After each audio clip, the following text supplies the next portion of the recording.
Hello tout le monde, aujourd'hui on se retrouve pour ma vidéo book haul du mois mais également les sorties du mois de juin qui m'intéressent. Et je sais déjà que sur ces sorties là, il y en a certains que j'ai déjà précommandés, d'autres que je vais recevoir en service de presse, je suis hyper contente. Mais là on va se pencher sur le book haul du mois et dedans j'ai quand même reçu pas mal de livres en cadeau, donc des cadeaux d'anniversaire qui étaient un petit peu en retard ou même des suites de sagas que j'attendais avec impatience. En tout cas, si vous ne voulez pas louper les prochaines vidéos, que ce soit sur les book hauls ou les sorties, n'hésitez pas à vous abonner.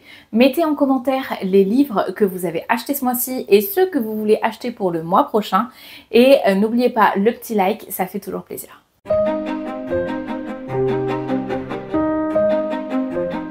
Je suis contente parce que j'ai pas eu plus de livres qui sont rentrés dans ma pile à lire ce mois-ci que ce que j'ai lu en comparaison. Donc, on est sur un résultat positif et ça j'adore. J'ai reçu de la part de Gaëlle, une amie de Belgique, les Carmidor d'Olivia Gometz. C'était sûrement l'un des livres, l'une des sorties 2025 que j'attendais le plus. On est sur une fantasy adulte assez dark, assez sombre, vraiment avec des inspirations de Game of Thrones. Dedans, on va bien évidemment suivre du coup la famille des Carmidor qui essayent tant bien que mal de rester au pouvoir et qui vont se mener à des jeux de pouvoir et de bataille et de trône avec du coup plusieurs grandes maisons de leur territoire. La carte est partagée en plusieurs territoires, donc eux ils viennent de Rubizy, donc qui est très connu par rapport aux rubis qui peuvent extraire des zones. Et la famille Carmidor habite sur cette petite île, donc l'île de Corrance, où il y a énormément de transport et ils s'enrichissent principalement grâce du coup aux richesses de Saroa et aux exports, en fait, import-export qui transitent obligatoirement par leur île. Très vite, on va rentrer dans un régicide, on va rentrer par une destitution de trône et vous allez voir comment la famille Carmidor va essayer de tout faire pour justement rester et avoir le maximum de pouvoir, quitte à même imploser de l'intérieur. Tous les sacrifices sont permis et comme dirait la famille des Carmidor, il n'est nulle gloire sans nom. Je l'ai déjà lu, ma revue arrive très vite. La semaine prochaine, vous aurez une revue avec mon bilan lecture du mois de mai et celui-ci est inclus dedans. J'ai également reçu d'une amie, donc cette fois-ci c'est Soniane sur le BookTok ou plutôt Soniane sur le Booksta puisque maintenant vous pouvez la suivre principalement sur Instagram, Dullbone de Olivia Black dans la maison d'édition Rajo. J'aime beaucoup la plume d'Olivia Black, je l'ai adorée dans les chroniques de Spiderwick et quand j'étais plus jeune et dans Le Peuple de l'air. Et là j'ai voulu me lancer dans une petite histoire qui se lit, non, ma foi, plutôt vite je pense, hein, puisque il fait 250 pages, quelque chose comme ça, 270 pages à peine. Donc je me suis dit que c'était parfait pour une petite lecture de transition. Je pense que je vais le lire même dès cet été. On va suivre dedans un groupe de 3 amis qui ont un jeu et ont inventé en fait un jeu dont la reine de ce jeu est une poupée d'os, donc Dollbones. Un jour, il y a un incident qui pousse Zach à arrêter subitement le jeu, mais sauf que la poupée vient à la vie et leur impose de finir le jeu, sinon ils risquent de ne jamais connaître le repos.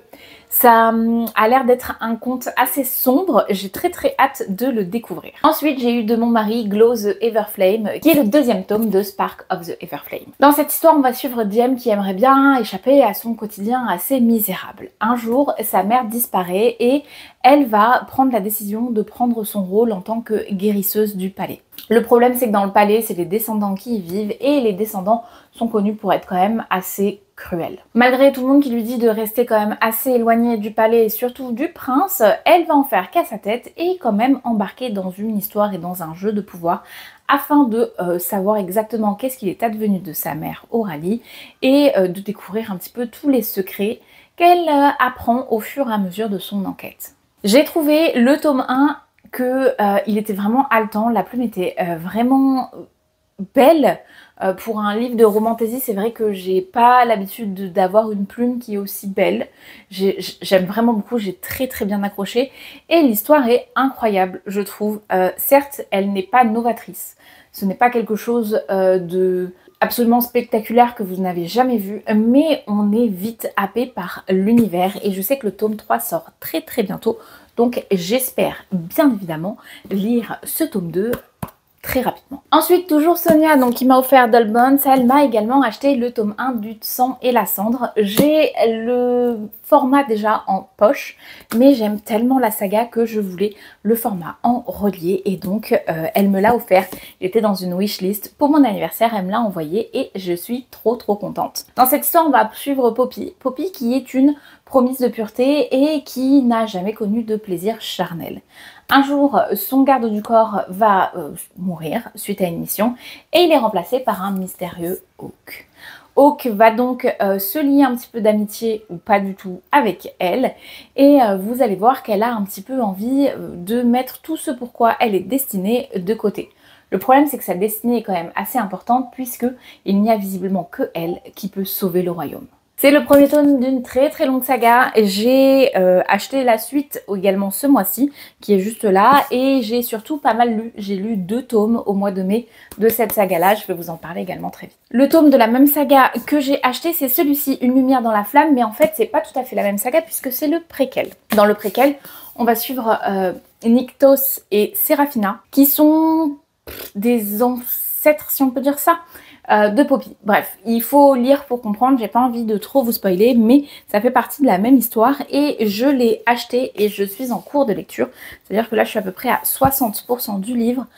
Je vais être tout à fait honnête avec vous, le préquel, je le trouve bien en dessous de la saga principale, mais ils sont indispensables à lire, donc je m'y attelle. Et enfin, j'ai acheté, j'ai déjà fini le livre tant attendu du mois de mai dans la maison d'édition de Saxus. C'est bien évidemment La guerre du pavot, connu sous le monde anglophone The Poppy War, le livre 1. On va suivre l'histoire de Rin. Rin qui est cette jeune femme et qui est une orpheline, qui habite avec sa tante qui est, je pense, l'une des pires tantes que l'on puisse avoir au monde, soyons honnêtes, et qui va se donner tous les moyens pour rentrer dans la célèbre académie, j'ai oublié son nom, la célèbre académie de Cinegard. Cinegard, c'est pas grave.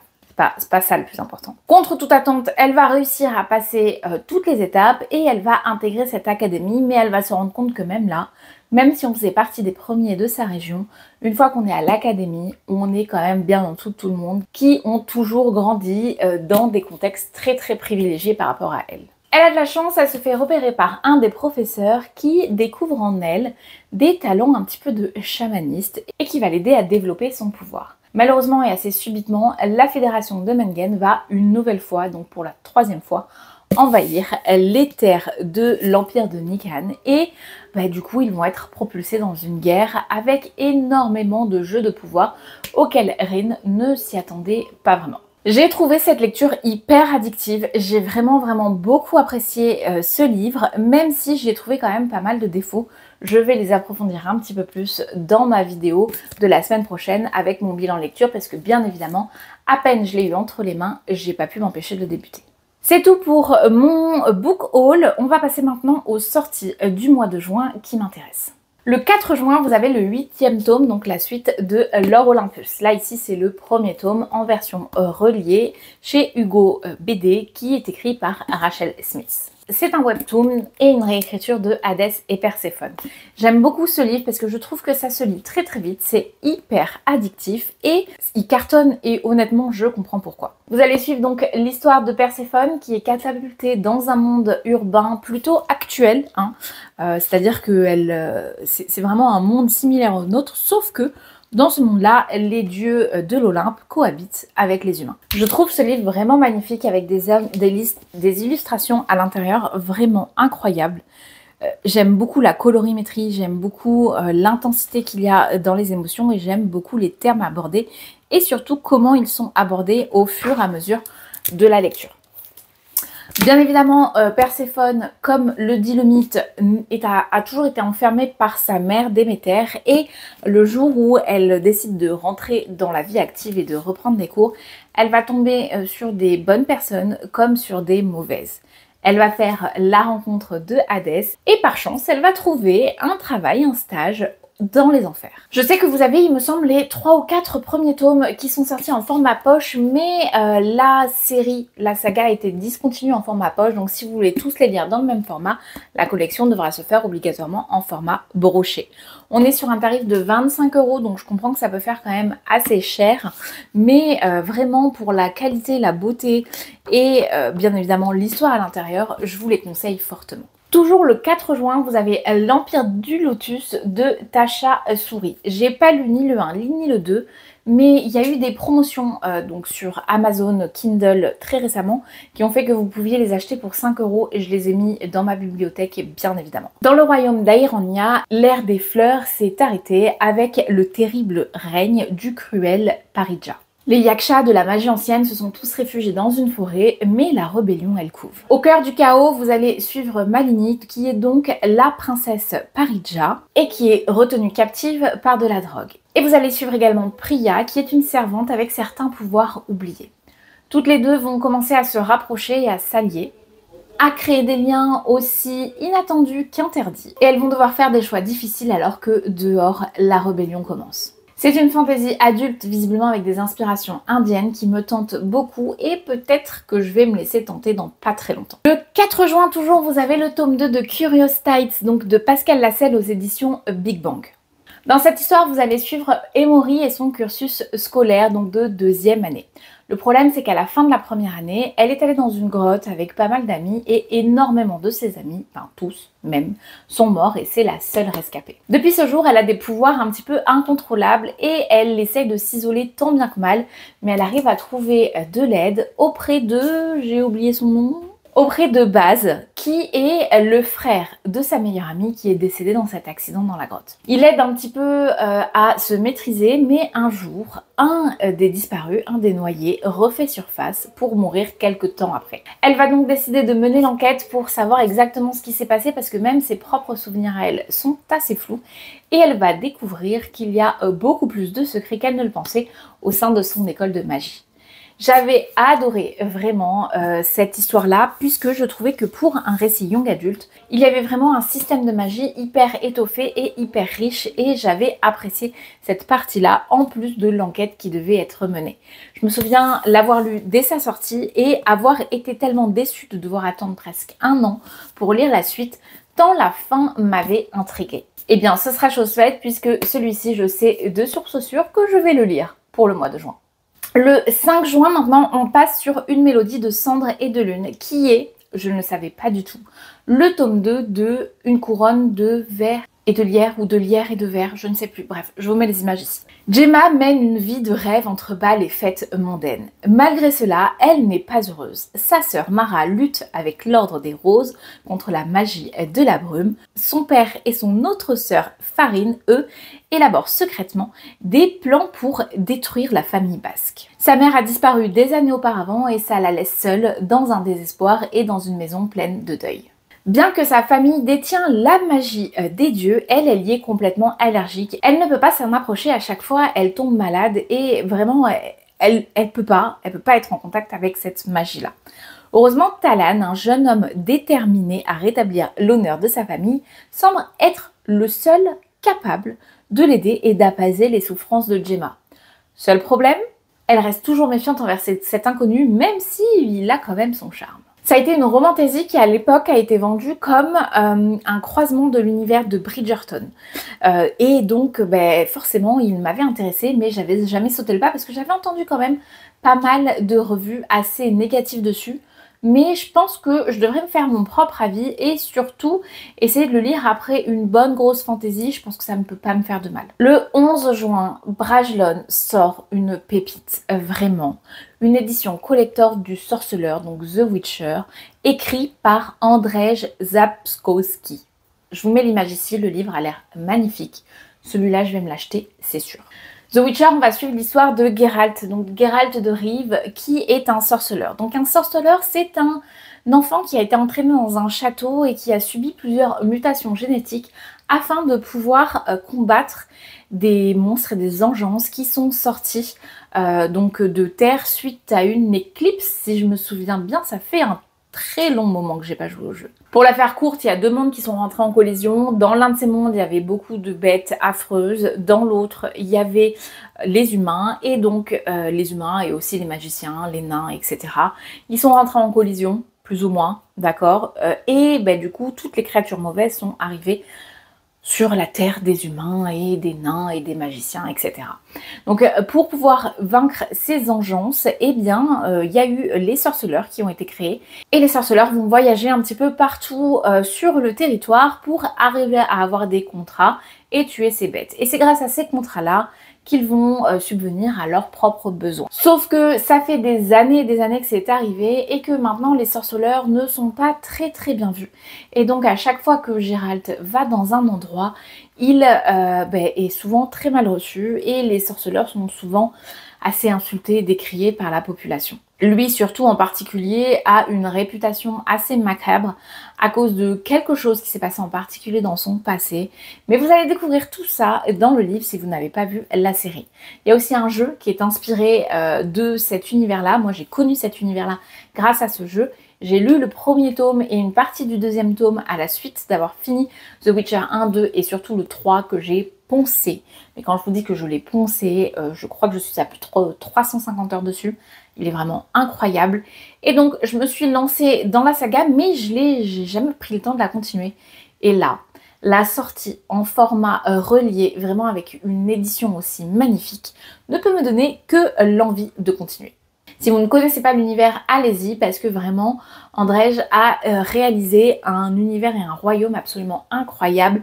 Mais attention, c'est très dark, je préfère vous prévenir. Le 11 juin, chez Rajo, cette fois, vous avez Touch de Marika Gallman. On va suivre une jeune fille qui s'appelle Jo et qui a un étrange pouvoir. C'est-à-dire qu'à chaque fois qu'elle touche les gens qui l'entourent, elle a la capacité de sentir leur mort. Qu'elle soit sur le point d'arriver, qu'elle soit future ou qu'elle soit dans un passé très proche. Ou qu'elle soit passée, c'est-à-dire qu'elle peut littéralement toucher des cadavres et sentir leur mort. Elle passe son temps assez isolée du monde parce que c'est pas très fun de savoir comment tous tes amis et tous tes proches vont mourir, je la comprends. Un jour, lors de sa rentrée scolaire, on retrouve sa professeure enfermée et carbonisée dans un placard. Et elle va se dire, ma malédiction pour une fois va me servir et je vais découvrir comment elle est morte. Elle touche donc sa professeure et l'une des dernières visions que sa professeure a eues, ce sont des yeux bleus hypnotiques. Yeux bleus qui ressemblent très fortement au nouveau venu de sa classe et qui, très étrangement, a l'air lui aussi d'avoir un don. Mais au lieu de faire comme Jo s'isoler, lui, il s'en sert plutôt à son avantage. Ça a l'air d'être un roman young adulte avec une enquête assez fantastique. J'ai très hâte de le découvrir.